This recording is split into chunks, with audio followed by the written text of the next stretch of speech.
sorry, Ramadan itu identik dengan Nabi Muhammad, bulan Dzulhijjah itu identik dengan Nabi Ibrahim, dan bulan Muharram itu identik dengan Nabi Musa. Karena Nabi Musa, beliau diselamatkan dari kejaran Fir'aun pada tanggal 10 Muharram, yang kita diperintahkan untuk puasa, dari bentuk kesyukuran kita kepada Allah atas pertolongan yang Allah berikan kepada dakwahnya Nabi Musa. Kita juga mendapati bulan Dzulhijjah identik dengan Nabi Ibrahim, karena Nabi Ibrahim melewati masa-masa yang berat pada waktu di bulan Dzulhijjah ketika syariat penyembelihan Ismail diturunkan kepada Nabi Ibrahim. Padahal kita tahu ya, begitu lama Nabi Ibrahim menunggu Nabi Ismail yang dia harapkan menjadi keturunan. Dan akhirnya Allah memberikan keturunan Ismail melalui Ibunda Hajar. Ada sebuah catatan di pojok tafsir yang kita harus baca, bahwasanya ketika Nabi Ibrahim sebelum menyembelih Nabi Ismail, maka beliau itu bermimpi pada tanggal 7 Dzulhijjah, malam tanggal 8. Pada saat itu beliau bermimpi bahwasanya beliau diperintahkan untuk menyembelih Nabi Ismail. Pada tanggal 8 Dzulhijjah pagi, pada saat itu Nabi Ibrahim itu masih bingung. Apakah mimpinya datang dari Allah ataukah datang dari upaya setan yang datang di dalam mimpinya. Makanya tanggal 8 disebut dengan hari Tarwiyah, yaitu hari Tarwiyah itu kurang lebih maknanya kayak perenungan, sedang merenung, berpikir Nabi Ibrahim apakah mimpinya ketika harus menyembelih Ismail itu datang dari Allah ataukah tidak. Maka pada hari ke-8 Dzulhijjah, malam tanggal 9, maka pada saat itulah Nabi Ibrahim bermimpi kembali yang kedua kalinya. Di dalam mimpi yang kedua kalinya, maka mendapati mimpi yang sama, dia diperintahkan untuk menyembelih Nabi Ismail. Maka paginya, tanggal 9 pagi, betul-betul Nabi Ibrahim tahu bahwasanya mimpi itu datang dari Allah. Makanya disebut dengan hari Arafah. Hari Arafah itu dari kata Arafah yang artinya tahu, memahami, mengetahui bahwasanya mimpi itu datang dari Allah. Makanya akhirnya dilaksanakan penyembelihan korban pada tanggal 10 bulan Dzulhijjah, 10, 11, 12, dan 13. Kalau kita paham bahwasanya pada tanggal 8, 9, dan 10 itu merupakan hari yang paling sibuk bagi iblis. Sejak iblis itu membangun kerajaan Arsy, kerajaannya di atas air, maka hari paling sibuk bagi iblis itu ya pada tanggal 7, 8, dan 9 itu. Ketika dia mencoba menggagalkan perintah Rabbani yang datang kepada Nabi Ibrahim supaya Nabi Ibrahim tidak menyembelih Ismail. Yang didatangi adalah Hajar, tetapi Hajar menolak dan berlindung kepada Allah dari godaan iblis. Ketika iblis menarik prasangkanya, menarik perasaannya, ketika ada syariat menyembelih Ismail. Datanglah kepada Ismail, tetapi Ismail sudah begitu kokoh bahwasanya dia mendapati bahwasanya dia ingin bersabar terhadap semua perintah yang ditetapkan oleh Allah. Datanglah kepada Nabi Ibrahim, dan pada saat itulah ada syariat lempar jumrah, yaitu syariat bagaimana pada saat itu Ibrahim melempari dengan kerikil sampai menjadi dasar dan sebab syariat jumrah ditetapkan. Nah itulah, makanya itu merupakan hari yang luar biasa. Makanya 3 waktu ini merupakan hari yang paling besar. 10 hari yang terakhir di bulan Ramadan, 10 hari yang pertama di bulan Dzulhijjah, kemudian 10 hari yang pertama di bulan Muharram. Itu merupakan keutamaan yang besar. Mungkin ada yang bertanya kepada kita, Ustadz, mana yang lebih utama? 10 hari yang terakhir di bulan Ramadan atau 10 hari yang pertama di bulan Dzulhijjah?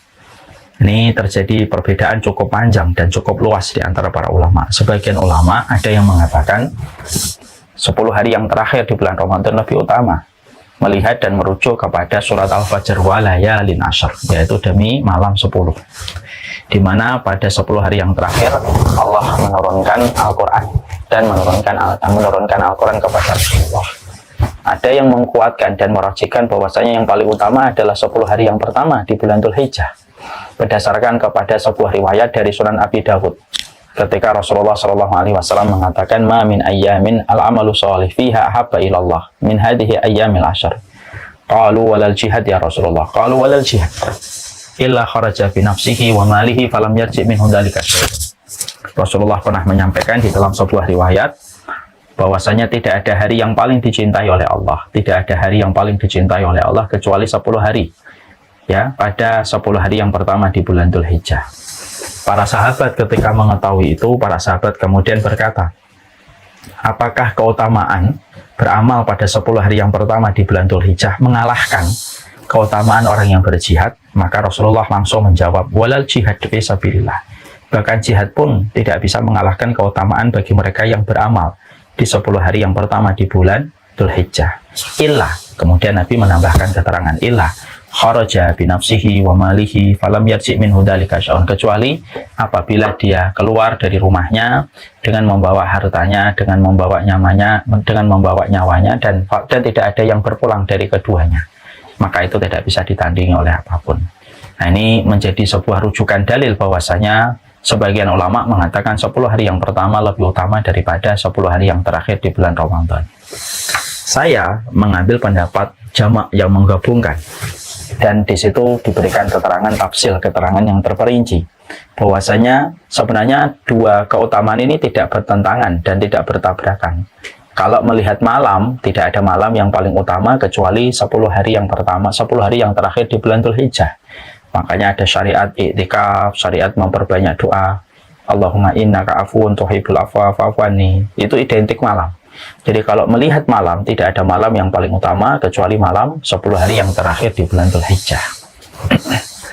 Tapi kalau melihat siang, tidak ada siang yang paling utama kecuali adalah siang 10 hari yang pertama di bulan Dzulhijjah. Maka inilah pendapat yang saya pilih. Berarti siangnya ini merupakan siang yang paling utama, yang memiliki keutamaan yang besar, karena ini merupakan prime time-nya seorang mukmin ketika mereka bertransaksi kepada Allah. Ketika mereka berdagang kepada Allah itu, maka waktu 10 hari yang terakhir ini sangat besar di sisi Allah. Dan tentunya kita paham ya, bahwasanya waktu itu sangat mempengaruhi ibadah. Waktu itu mempengaruhi ibadah, karena waktu itu tidak sama. Sambilkan contoh umum. Bulan Agustus, negeri kita memberikan remisi yang besar bagi para narapidana. Kenapa di bulan Agustus? Karena bulan Agustus historinya berbeda dengan bulan-bulan yang lainnya. Sama, bahwasanya tidak setiap waktu dan tidak setiap waktu memiliki kedudukan yang sama, karena waktu sangat mempengaruhi ibadah kita kepada Allah. Membaca Al-Quran pada waktu 10 hari yang terakhir di bulan Ramadan di waktu malam tidak sama dengan membaca Al-Quran di luar bulan Ramadan di waktu siang. Itu nggak pernah sama kedudukannya, karena sangat dipengaruhi oleh waktu, karena waktu sangat mempengaruhi ibadah. Dan kita tentunya paham bahwasanya ketika kita berdoa jam 3 pagi itu tidak sama dengan kita berdoa jam 1 siang. Itu tidak sama. Kenapa? Jam 3 pagi di mana Allah turun ke langit dunia dan mengabulkan semua pinta dan permohonan. Jam 1 siang tidak memiliki keutamaan sebagaimana jam 3 pagi atau jam 3 subuh. Karena waktu mempengaruhi. Sama, sesungguhnya ibadah kita pun sangat dipengaruhi oleh waktu, dan waktu yang sangat memberikan efek yang besar dalam transaksi kita kepada Allah itu adalah 10 hari yang pertama di bulan Dzulhijjah. Ibarat kata, tidak ada sinar mentari yang paling dicintai oleh Allah kecuali sinar mentari yang terik ketika 10 hari yang pertama di dalam bulan Dzulhijjah. Makanya inilah yang menjadi titik perhatian kita. Jangan diremehkan 10 hari yang pertama di bulan Dzulhijjah. Karena siapapun yang ingin dekat dengan Allah, tidak ada transaksi yang paling menggiurkan serta paling indah kecuali transaksi ketaatan yang dikerjakan dan dilakukan. Jadi itu yang menjadikan kita memahami betapa besarnya keutamaan pada 10 hari yang pertama di bulan Dzulhijjah. Dan ini merupakan bagian dari sebuah perdagangan kita kepada Allah. Dan perdagangan itu adalah tepat ketika kita maksimalkan di 10 hari yang pertama di bulan Dzulhijjah. Kita tentunya paham ya, bahwasanya Allah itu sering membahasakan bahwasanya amal soleh itu kayak perdagangan kita kepada Allah. Innallaha ashtara minal mu'minina anfusahum wa amwalahum bi anna lahumul jannah. Allah membeli orang mukmin hartanya dan nyawanya dengan surga. Artinya Allah sering menggunakan kata perdagangan dan perniagaan ketika menerangkan tentang amal soleh yang dilakukan oleh orang beriman dan diganti oleh Allah dengan surga. Berarti kalau Allah sering mengibaratkan amal soleh kita itu adalah perdagangan, berarti keterangannya begini, kita ini pedagangnya, amal soleh itu dagangan kita, Allah itu pembeli dari amal soleh dari dagangan yang kita berikan hanya kepada Allah, dan nilai tukarnya itu diganti oleh Allah dengan surga seluas langit dan bumi. Kita ini penjualnya. Ketika kita telah paham bahwasanya kita ini penjual, maka penjual itu tahu investasi yang terbaik itu adalah di 10 hari yang pertama di bulan Dzulhijjah. Karena setiap transaksi yang terjadi pada siang hari di bulan Dzulhijjah, 10 hari yang pertama, setiap transaksi yang terjadi pada 10 hari yang pertama di bulan Dzulhijjah memberikan nilai transaksi keuntungan profit yang sangat besar di sisi Allah, sangat gede di sisi Allah. Yang tentunya ini sangat menggiurkan bagi kita ketika kita menuju kepada Allah dalam sisa hidup kita dan sisa umur kita. Ya, Masya Allah, saya ambilkan sebuah analogi yang gampang. Kita ini kalau sholat yang paling ringan, ini contoh yang sering saya sebutkan. Sholat yang paling ringan yang dikerjakan seorang muslim itu sholat apa? Bukan sholat witir ya, tapi sholat yang paling ringan itu sholat sunnah fajar. Sholat sunnah fajar itu sholat yang paling ringan. Sholat sunnah fajar itu sholat yang paling ringan.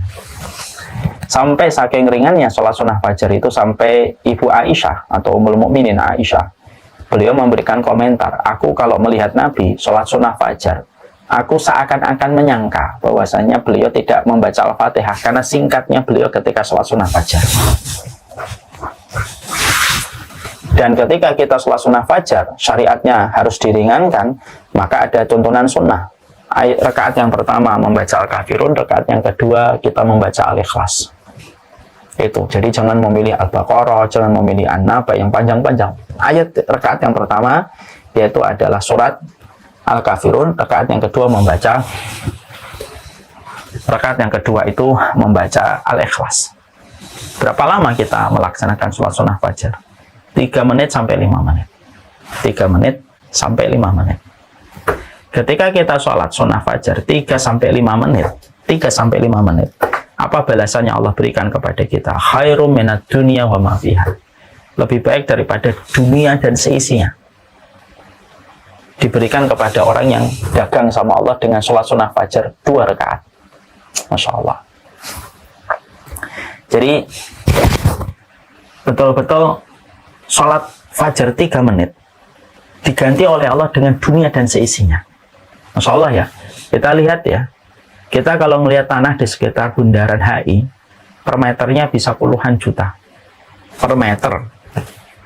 Itu baru tanahnya. Belum gedung-gedung di Sudirman, belum di Kuala Lumpur, belum di Bangkok, belum di London, belum di New York, belum di Rusia, belum di ini. Semua gedungnya, belum di dalam tanahnya, emasnya, batu baranya, mineralnya, semuanya. Kita bisa memperkirakan berapa juta triliun yang dimiliki dari dunia dan seisinya. Di atas triliun itu apa sih, Alfi?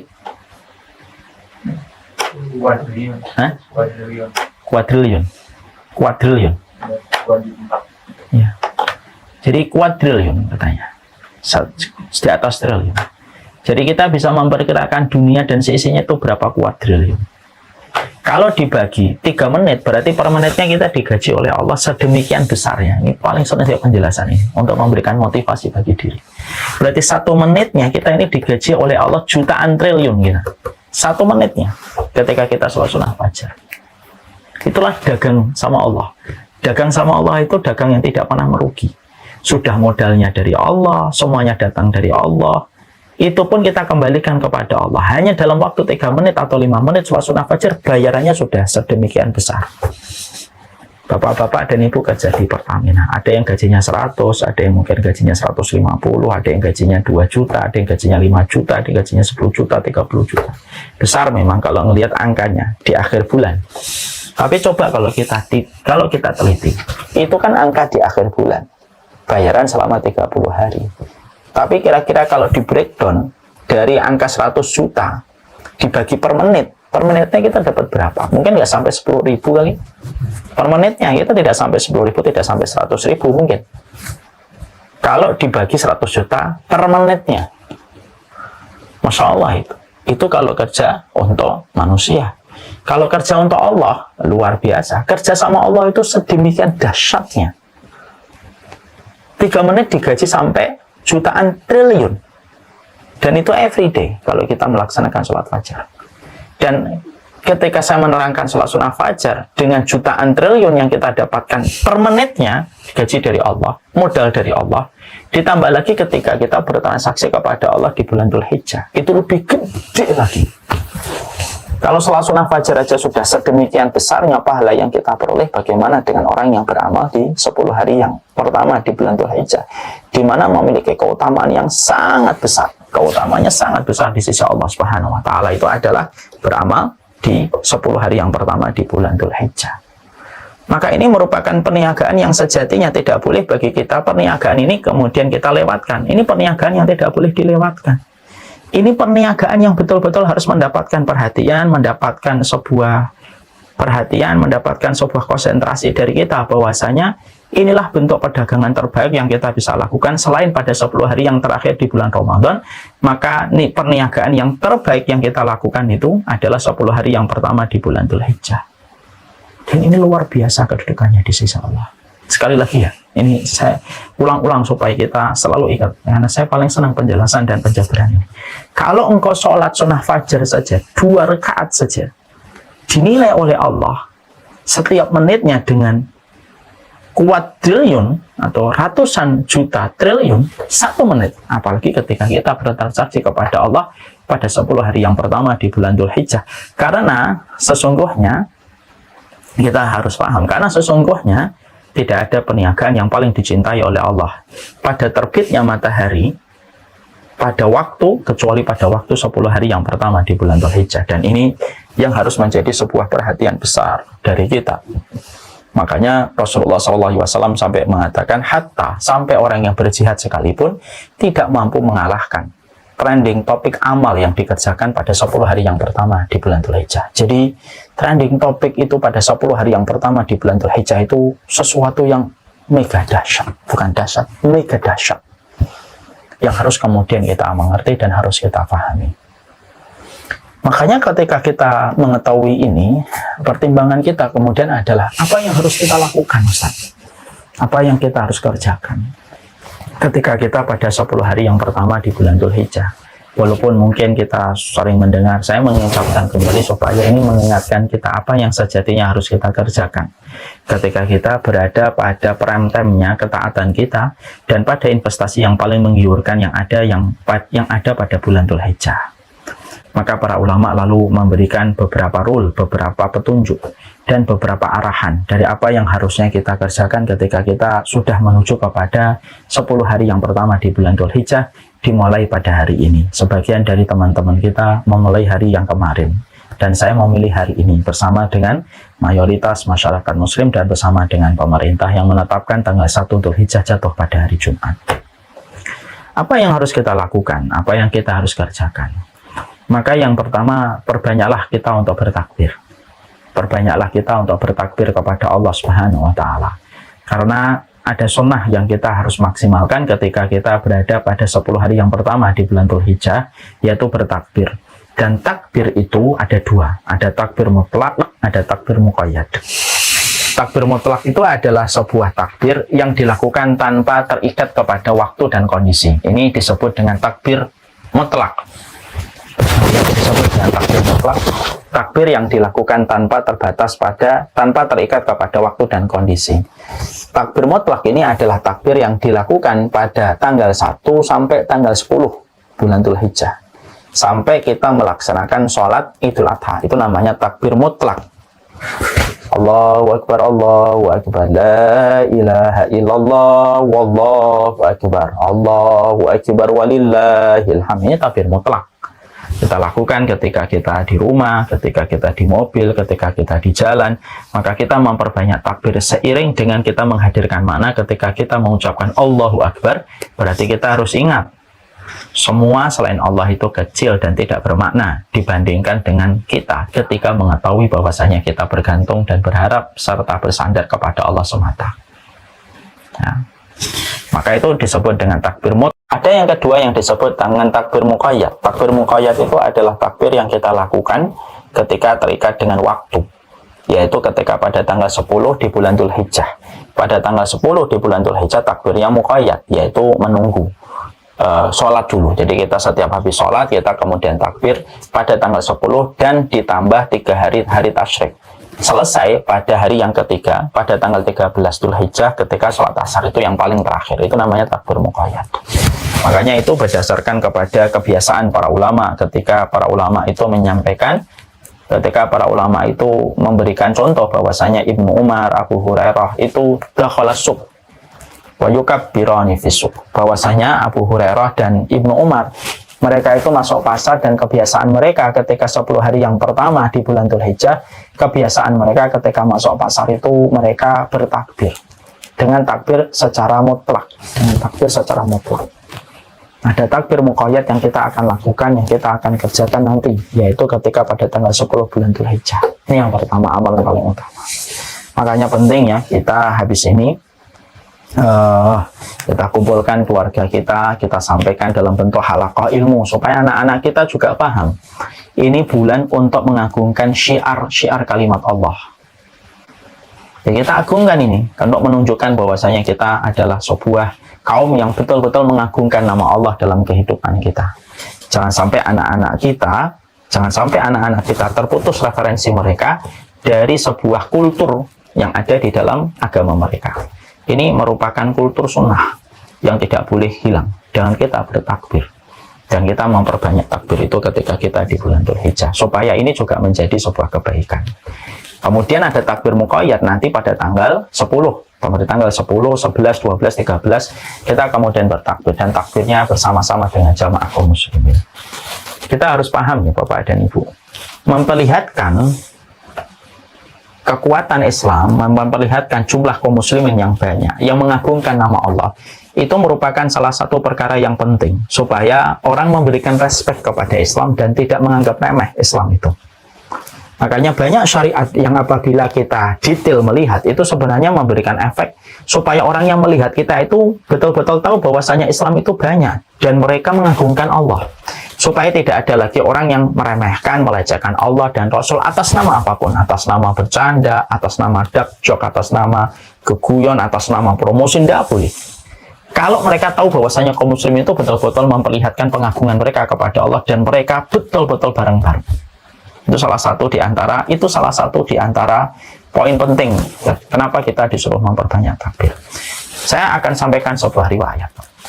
Bapak dan Ibu tahu, dulu ketika syariat haji itu diturunkan, pertama kali kita kalau tawaf di Ka'bah, maka belum ada rommel, belum ada lari-lari kecil. Jadi tawafnya biasa, jalan aja biasa. Ketika orang-orang musyrik jahiliyah melihat Nabi Muhammad dan para sahabat jalan aja ketika mereka tawaf, beda dengan mereka kalau tawaf sambil tepuk tangan. Semangat mereka kalau tawaf itu orang jahiliyah. Maka orang-orang musyrik lalu memberikan komen dan membuat framing dan narasi. Muhammad tuh kalau tawaf lemes, lemah, lunglai, loyo. Itulah Muhammad dan para sahabatnya kalau tawaf. Ketika itu terdengar oleh Rasulullah merasa risau dengan komentar itu. Lalu akhirnya turun sebuah perintah Rasulullah itu untuk berlari-lari kecil pada tiga putaran yang pertama. Itu menunjukkan kepada kita, itu memberikan sebuah penjelasan kepada kita. Memang syariat kita itu harus memperlihatkan bahwasanya kaum muslimin itu merupakan kaum yang terus memperlihatkan apa kekuatan yang mereka miliki. Itu pula yang menjadikan kita harus paham ya, kenapa kita kalau sholat Idul Fitri, sholat Idul Adha, kenapa harus berbeda? Perginya dari sini, pulangnya ke sini. Kenapa harus berbeda semacam itu? Untuk memberikan efek kepada orang yang melihat, Masya Allah, kaum musliminnya banyak betul. Ya, itu pula yang menjadikan kita mengetahui kenapa Nabi memberikan sebuah perintah supaya kita itu puasa Idul Fitri, Idul Adha bersama dengan masyarakat yang banyak, bersama dengan pemerintah, supaya kelihatan jumlahnya itu banyak. Supaya ketika bersama-sama dilakukan, misalnya antara masyarakat dan pemerintah melakukan bareng-bareng di dalam puasa, di dalam Idul Fitri dan Idul Adha, itu yang akan memberikan sebuah efek supaya orang tidak gampang melecehkan kaum muslimin, tidak gampang melecehkan Allah, tidak gampang melecehkan Rasulullah. Ketika melihat kaum musliminnya itu begitu banyak dan mereka itu mengagungkan Allah dan Rasulnya. Nah, itu yang kita harus mengerti. Makanya inilah yang menjadikan kita akhirnya bertakbir ini harus kita ajarkan ke anak-anak kita. Sembari kita menghadirkan makna kalau sudah bertakbir berarti tidak ada yang paling besar kecuali adalah Allah. Bukan nilai gajimu, bukan ijazahmu, bukan nilai IPK-mu, bukan pula bagaimana jabatanmu, tapi yang paling besar itu adalah Allah. Ketika kita sudah membasahi lisan kita di 10 hari yang pertama dengan kita bertakbir Allahu Akbar, Allahu Akbar, la ilaha illallah, wallahu akbar, Allahu Akbar, walillahil hamd. Ini semuanya tentang Allah. Ini bulannya Allah, ini bulan Dzulhijjah ini.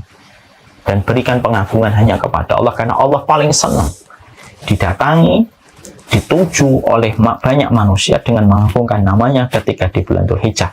Karena sekali lagi bulan Dzulhijjah itu prime time-nya gede di sisi Allah. Share ratingnya kalau TV itu gede banget, kalau ibarat TV. Dan ini merupakan bulan yang paling senang Allah itu diagungkan oleh hamba-hambanya ketika menyebutkan nama Allah. Ya, nanti anak-anak kita harus kita ajarin sambil kita nanti di rumah sebentar naik mobil, Allahu Akbar, Allahu Akbar, la ilaha illallah, wallahu akbar, Allahu Akbar, walillahil hamd. Ini yang pertama, takbir mutlak dan takbir muqayyad.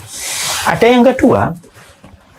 Yang kedua itu adalah kita diperintahkan untuk memperbanyak seluruh amal ketaatan yang kita lakukan dan kita kerjakan dalam bentuk seumum-umumnya, baik itu tilawah, baik itu sedekah, baik itu sholat sunnah, diperbanyak ketika kita di 10 hari yang pertama di bulan Dzulhijjah.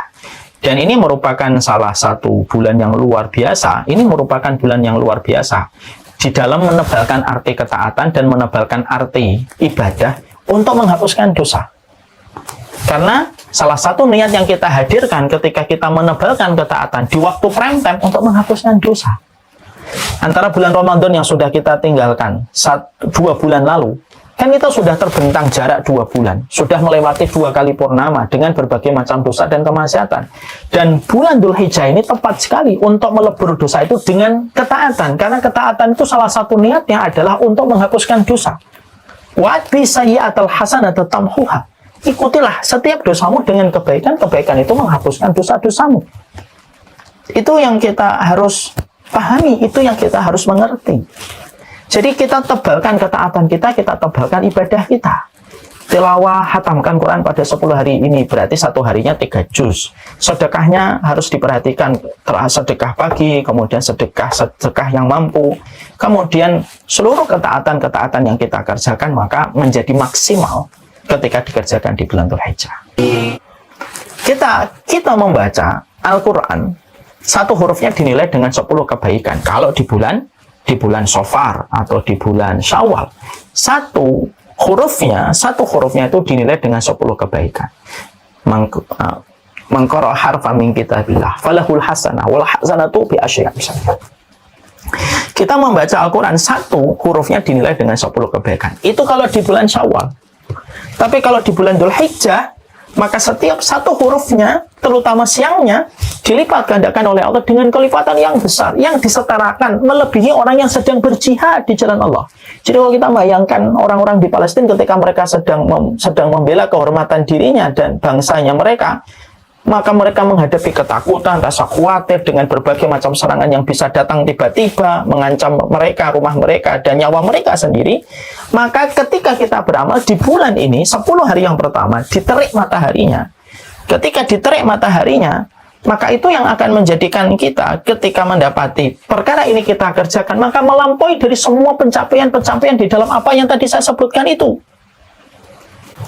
Jadi ini merupakan prime time, ini golden time yang tidak akan terulang begitu saja dengan begitu mudah oleh Allah Subhanahu wa Ta'ala.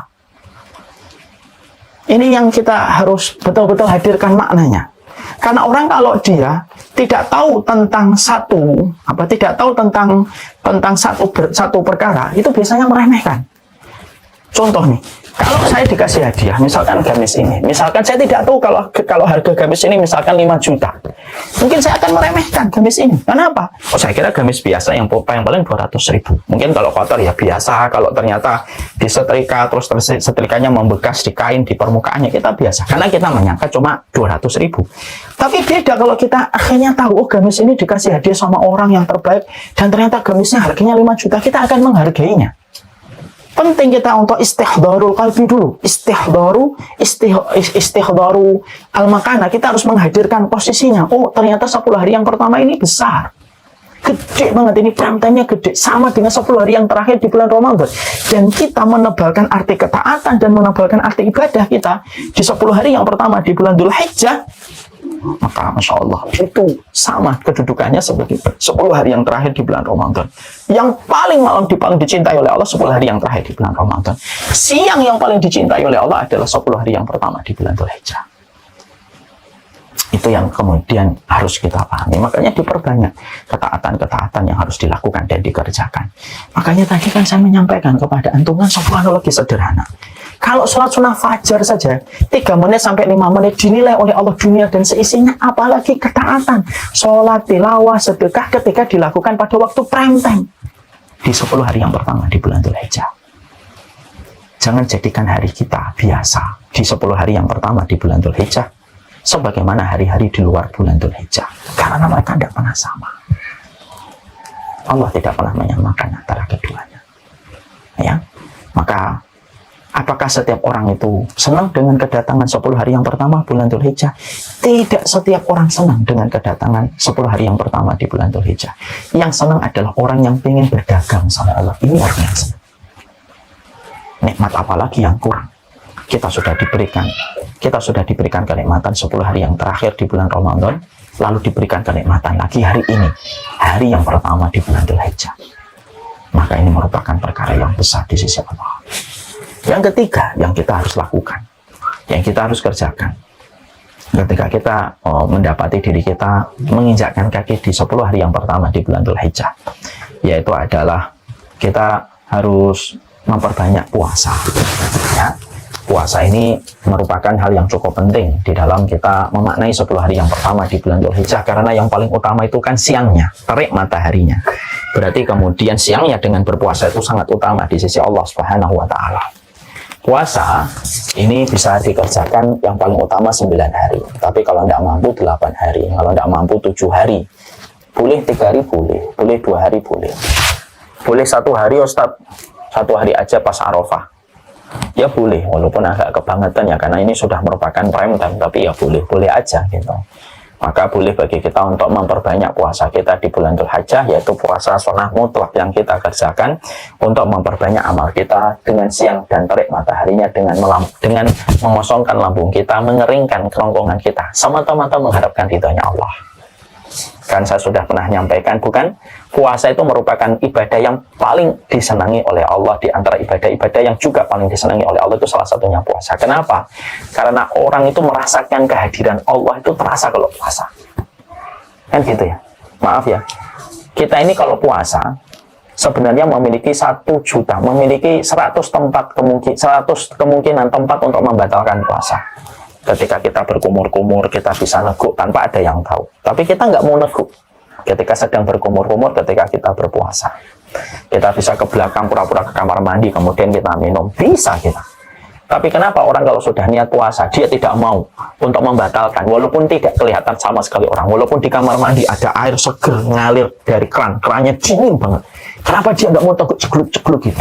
Tidak ada orang yang tahu, karena dia merasakan kehadiran Allah. Itulah yang menjadikan puasa itu wasomuli, puasa itu untukku. Dan para ulama mengatakan baik itu puasa yang wajib ataupun puasa yang sunnah, walaupun yang paling utama puasa yang wajib. Kenapa Allah menyandarkan puasa untukku, di mana ibadah-ibadah yang lain tidak disandarkan kepada Allah secara langsung, sebagaimana hadits qudsi wasomuli wa ana azizi bihi. Tapi kenapa puasa itu disenangi oleh Allah? Karena manusia itu merasakan kehadiran Allah dekat banget, sampai dia tidak mau membatalkan puasanya walaupun di tempat tersembunyi sekalipun, karena dia merasakan kehadiran Allah. Dan itu utama ketika puasanya di 10 hari yang pertama, di 9 hari yang pertama di bulan Dzulhijjah. Makanya Masya Allah berpuasa.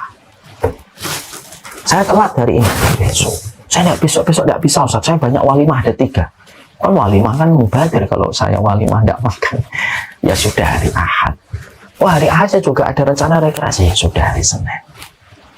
Kalau mampu mulai hari ini kita mulai berpuasa, karena nilai transaksinya fantastik, dengan sebuah profit jutaan triliun yang Allah akan ganjar untuk kita ketika kita bertransaksi dengan amalan puasa kita semata-mata karena Allah semata. Ini yang kemudian kita kerjakan. Kalau tidak bisa, minimal puasa Arafah. Puasa Arafah. ketika kita puasa Arafah ini, nah terjadi perbedaan, kemungkinan itu terjadi perbedaan, ya terjadi perbedaan. Kenapa terjadi perbedaan? Karena bisa jadi mungkin tanggalan di Saudi lebih cepat daripada tanggalan di kita. Kalau semacam itu, kita mengikuti yang mana, Ustadz? Pertama, tidak usah kita meributkan. Karena pelaksanaan puasa Arafah ada yang mengambil miqat zamani, ada yang mengambil miqat makani. Kalau miqat makani berdasarkan proses wukuf di Arafah. Makanya di miqatnya miqat makani, makan. Tempatnya wukuf. Ulang wukuf ya kita Arafah, ya berarti kita harus sama tanggalnya. Tapi ada yang namanya miqat zamani, yaitu puasa Arafah didasarkan kepada miqat waktunya. Ya waktu kita di sini tanggal satunya sekarang ya. Walaupun Saudi mungkin kemarin, ya kita hari ini, ya tidak apa-apa. Karena itu nanti juga kalau di breakdown lagi nanti ada namanya melihat ru'yah. Karena melihat ru'yah ada dua. Ada wihdatul matla, ada ikhtilaful matla. Wihdatul matla itu apa? Yaitu adalah satu ru'yah dipakai untuk seluruh tempat dan seluruh negara. Itu yang disebut dengan ru'yah global. Ada yang namanya ikhtilaful matali. Setiap satu negara, satu kawasan memiliki satu ru'yah yang tidak harus dipaksakan dengan ru'yah di kawasan yang lainnya. Nah, kalau saya secara khusus tanpa menafikan perbedaan, dan sudah sering saya menyampaikan, fikih itu luas. Yang sempit itu adalah hati kita. Tidak usah dipaksakan. Ada yang mengikuti miqat zamani, silahkan. Ada yang mengikuti miqat makani, tidak apa-apa. Nggak ada yang salah itu. Yang salah itu ketika sudah ribut tidak puasa. Nah gitu. Itu yang salah. Makanya Masya Allah ya, saya pernah dapatin di satu grup pertengkaran ketika mempertengkarkan kapan kita puasa wukuf, puasa Arafahnya. Ada yang mengatakan wukuf, puasa Arafah, lihat wukufnya. Ada yang mengatakan enggak, berdasarkan tanggal di Indonesia. Ribut yang satunya dengan ribut yang satunya. Debat yang satu, debat yang satunya. Yang satunya live group, yang satunya live group. Sampai adminnya bingung. Tapi kenapa sih harus kita senang untuk berdebat gitu? Kenapa sih senang harus berdebat gitu dan senang banget untuk merendahkan pendapat-pendapat yang kadang belum sama dengan pendapat yang kita pilih? Dua-duanya merupakan pendapatnya mutabar di antara para ulama gitu loh. Puasa Arafah itu sunnah. Adapun mencintai orang yang beriman dan tidak menyakiti hukum yang wajib. Yang wajib itu aula minal mustahab. Yang wajib itu lebih didahulukan daripada yang mustahab. Yang bermasalah itu adalah orang yang nggak puasa, sudah debat, ujungnya pas puasa Arafah tidur, nggak kemudian sahur dan akhirnya nggak mau puasa. Nah, itu yang masalah. Hari ini yang kita jumpai atau hari ini yang kita dapati itu apa? Banyak para penuntut ilmu, tetapi mereka tidak mau diam. Kalaulah para penuntut ilmu itu banyak mau diam, baik itu. Belajarlah untuk diam. Para penuntut ilmu itu belajar untuk banyak diam. Tidak semuanya harus komentari kamu. Tidak setiap perkara kamu harus tahu. Dan tidak setiap perkara kamu pinter. Lausat kata jahil. Kalaulah orang-orang yang jahil kayak kita ini banyak diam, mungkin tidak terjadi fitnah yang luar biasa kayak hari ini. Tapi karena semua orang itu pengen ngomong, semua orang itu hobinya debat, terutama ketika punya Instagram lalu pakai nama yang disamarkan gitu, debat kemana-mana tanpa dia memperlihatkan identitasnya, padahal dia majhul, tidak ketahuan ini siapa. Kesukaannya debat betul. Itu yang menjadikan akhirnya fitnah itu tidak pernah selesai. Keributan yang terjadi di antara kaum muslimin, karena keributan di antara kaum muslimin itu bagian dari fitnah. Banyaklah dia. Kita ini kalau banyak diem, perumpamaannya kayak botol soda dikocok-kocok, ini botol soda dikocok-kocok. Selama tutupnya tidak dibuka, apa yang ada di dalam air, di dalam botol soda itu tidak akan keluar. Selama botolnya, tutupnya tidak dibuka. Tapi kalau tutupnya sudah dibuka, maka yang ada di dalam botol itu, maka airnya itu keluar. Tutup botol itu mulut kita. Kualitas kita itu akan berkurang banyak kalau sudah banyak bicara. Nggak semuanya dikomentari. Nggak semuanya dikomentari, nggak semuanya harus didebatkan. Fikih itu luas, yang sempit itu hati kita. Dan semua masalah itu harus kemudian kita selesaikan dengan debat. Kadang-kadang kita selesaikan dengan saling memahami, dengan khilaf yang terjadi dan muktabar di antara para ulama. Itu yang harus menjadi perhatian kita. Ya, supaya kita itu hidupnya rahmat. Hidupnya bisa saling mencintai di antara orang yang beriman kepada Allah Subhanahu wa Ta'ala. Ya, jadi kita memperbanyak bagaimana ketika kita di bulan Dzulhijjah itu memperbanyak puasa. Puncaknya yaitu adalah ketika pada tanggal 10 kita berkorban. Yaitu paling ringan kambing, paling besar itu adalah unta. kemudian kita berkorban. Boleh nggak kita dengan berkorban itu hutang dan lain sebagainya? Boleh selama kita mampu membayarkan hutang itu dengan angka kalkulasi perkiraan kita bahwasanya kita punya cadangan devisa tabungan untuk kita untuk membayar hutang itu. Tidak apa-apa hutang. Wallahu a'lam.